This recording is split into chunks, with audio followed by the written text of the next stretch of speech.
Open letter to Edward James Olmos.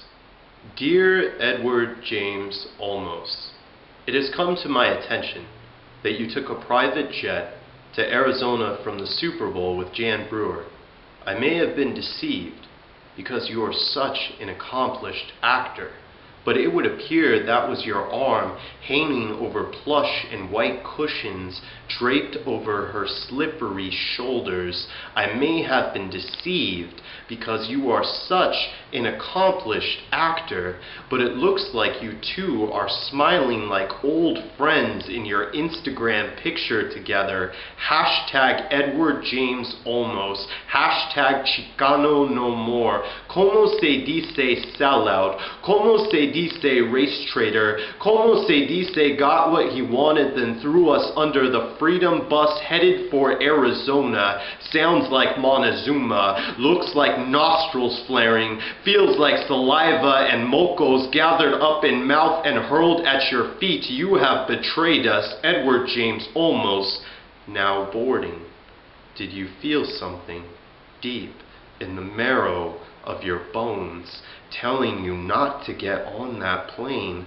Stories of corpses haunting the desert, of Minutemen patrols. Did their victims give you pause? Could you feel something tugging at your heartstrings, those violins serenading another funeral party? Did they move you?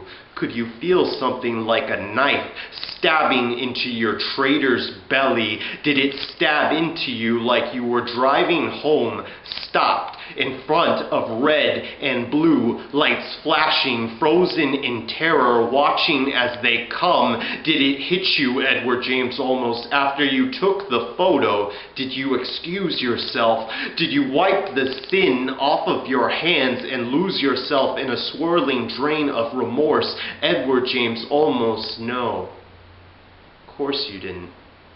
Chale. Edward James Olmos, you felt fine. Flying high.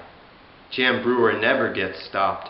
Governor Bruja can fly over borders. She gets what she wants, travels with impunity because she owns the law. And besides, what's the plight of your people when you can get an easy flight back from the Super Bowl?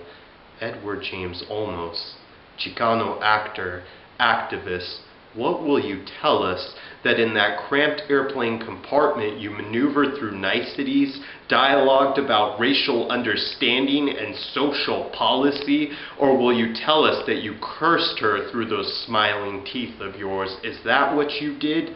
No, Edward James Olmos, because that would take ganas.